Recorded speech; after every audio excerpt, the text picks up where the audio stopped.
Ashrafi coaching classes के इस YouTube platform पर आपका हार्दिक स्वागत है दोस्तों। आज हम बात करने वाले हैं राष्ट्रपति से संबंधित वस्तुनिष्ठ क्वेश्चनों के बारे में, जो कि आरपीएफ जीएस के लिए वेरी इंपॉर्टेंट क्वेश्चन है दोस्तों, क्योंकि जीएस और जीके के क्वेश्चन है जो कि आगामी भर्ती परीक्षाओं में पूछे जा सकते हैं। तो इसी से रिलेटिव हम आज बात करने वाले हैं दोस्तों। अगर किसी भाई ने इस चैनल को सब्सक्राइब नहीं किया तो पहले सब लाइक शेयर सब्सक्राइब करना ना भूले दोस्तों। इस क्लास को शेयर जरूर कर देना दोस्तों। अब हम सबसे पहले क्वेश्चन की बात कर लेते हैं। पहला क्वेश्चन आपकी स्क्रीन पर है दोस्तों। पहला क्वेश्चन है कि संविधान का कौन सा अनुच्छेद कहता है कि भारत का एक राष्ट्रपति होगा। भारत का एक राष्ट्रपति होगा, कौन सा अनुच्छेद कहता है दोस्तों संविधान का? तो सभी को पता होना चाहिए दोस्तों, ए नहीं 61 संविधान इसका सही आंसर कौन सा है दोस्तों? तो इसका जो सही आंसर है वो दोस्तों कौन सा है? तो याद रखना दोस्तों, इसका सही आंसर सी यानी 52 है। ठीक है, मिस्टेक हो गया था। तो इसका जो सही आंसर है वो कौन सा है दोस्तों? 52 सी। क्या है? 52।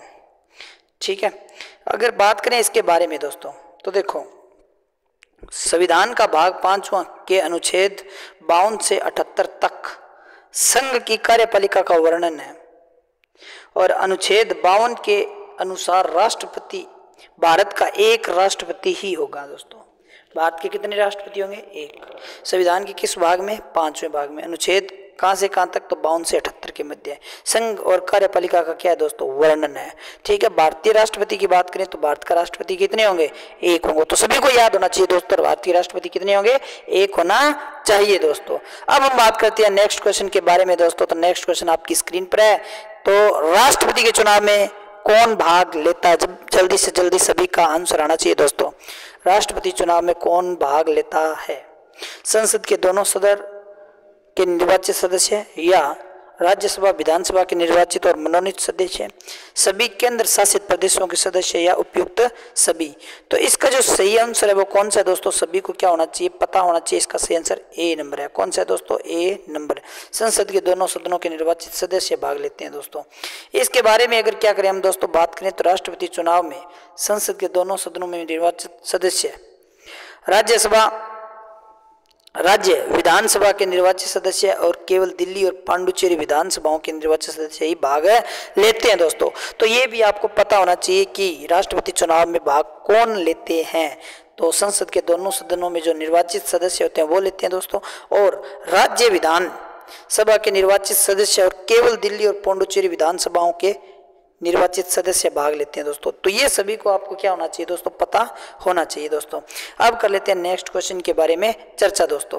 तो नेक्स्ट क्वेश्चन की बात करें दोस्तों तो नेक्स्ट क्वेश्चन आपकी स्क्रीन पर है दोस्तों कि राष्ट्रपति बनने के लिए कौन सी योग्यता होनी चाहिए? 35 वर्ष आयु होनी चाहिए दोस्तों, या राज्य सभा का सदस्य चुने जाने योग्य हो, या भारतीय नागरिक हो, और केवल सी, ए और सी।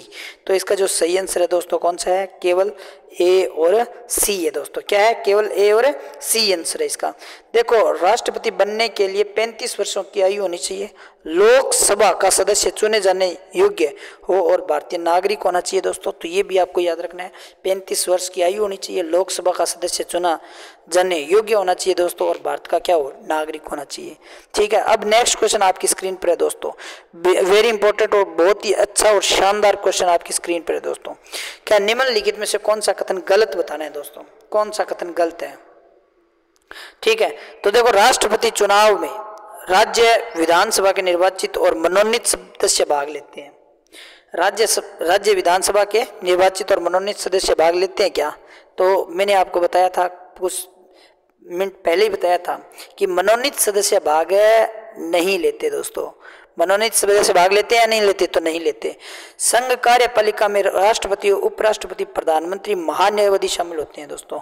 ठीक है, तो ये सही बात है दोस्तों। राष्ट्रपति पर संविधान का उल्लंघन करने का महाभियोग चलाया जा सकता है, ये भी बात सही है दोस्तों। और नेक्स्ट बात कौन सी है दोस्तों कि अनुच्छेद 56 राष्ट्रपति के कार्यकाल के बारे में बताया गया है। तो इसका जो सही आंसर है वो कौन सा है दोस्तों? ए नंबर आंसर है, क्योंकि ये गलत है दोस्तों अपने आप में, क्योंकि इसमें मनोनीत सदस्य भाग नहीं लेते, क्योंकि राष्ट्रपति के द्वारा मनोनीत सदस्य कभी भाग नहीं ले सकते। राष्ट्रपति के चुनाव में राज्य विधानसभा के केवल निर्वाचित सदस्य भाग लेते हैं, मनोनीत सदस्य भाग नहीं लेते दोस्तों, निर्वाचित सदस्य भाग नहीं लेते हैं दोस्तों। अब हम बात कर लेते हैं नेक्स्ट क्वेश्चन के बारे में। तो नेक्स्ट क्वेश्चन आपकी स्क्रीन पर है दोस्तों। नेक्स्ट क्वेश्चन कौन सा है दोस्तों, तो अब देखो नेक्स्ट क्वेश्चन कि निम्नलिखित में सम्मिलित नहीं है। अनुच्छेद 54 राष्ट्रपति का चुनाव है, अनुच्छेद 55 राष्ट्रपति चुनाव का तरीका है, अनुच्छेद 60 राष्ट्रपति पर महाभियोग की प्रक्रिया है, अनुच्छेद 123 राष्ट्रपति के अध्यादेश लगाने की क्या है दोस्तों, शक्तियां। तो इसका जो सही आंसर है वो कौन सा है दोस्तों, सी, यानी राष्ट्रपति पर महाभियोग की प्रक्रिया अनुच्छेद 60 के अंदर नहीं है दोस्तों, क्योंकि 60 के अंदर क्या है दोस्तों, शपथ ग्रहण से संबंधित है दोस्तों, राष्ट्रपति संबंधी शपथ ग्रहण से संबंधित अनुच्छेद है दोस्तों 60। ठीक है, नेक्स्ट क्वेश्चन आपकी स्क्रीन पर है दोस्तों। नेक्स्ट क्वेश्चन कौन सा है दोस्तों, तो देखो भारत का एक महान्यायवादी होगा किस अनुच्छेद में लिखा गया है, 78, अनुच्छेद 76, अनुच्छेद 68, अनुच्छेद 113। तो इसका जो सही आंसर है वो कौन सा है दोस्तों, आंसर बी, यानी अनुच्छेद 76 है दोस्तों। कौन सा अनुच्छेद है, 76। अनुच्छेद 76 की बात करें तो ये क्या कहता है दोस्तों, अनुच्छेद 76 कहता है कि भारत का एक महान्यायवादी होगा, क्या होगा, भारत का एक महान्यायवादी होगा। नेक्स्ट क्वेश्चन आपकी स्क्रीन पर है दोस्तों कि राष्ट्रपति का पद किस तरीके से खाली हो सकता है, कार्यकाल समाप्त होने पर, त्याग पत्र देने पर, सिर्फ महाभियोग में शुरू होने पर, या केवल ए और बी।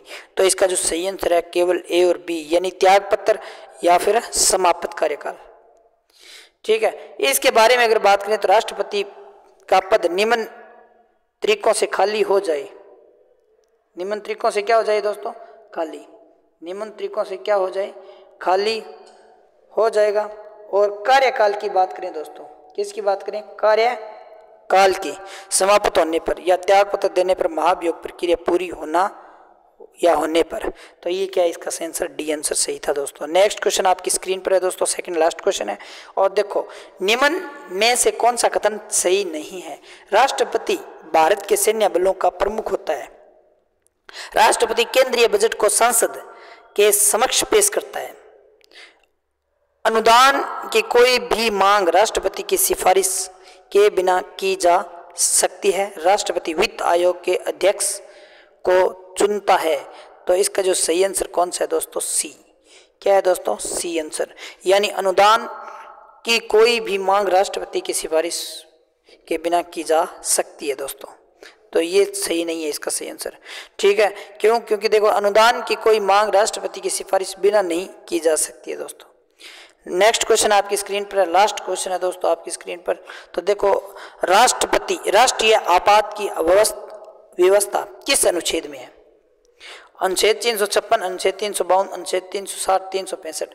तो इसका जो सही आंसर है वो कौन सा, 352 है। अनुच्छेद 352 में आपातकालीन है दोस्तों, और आपात है।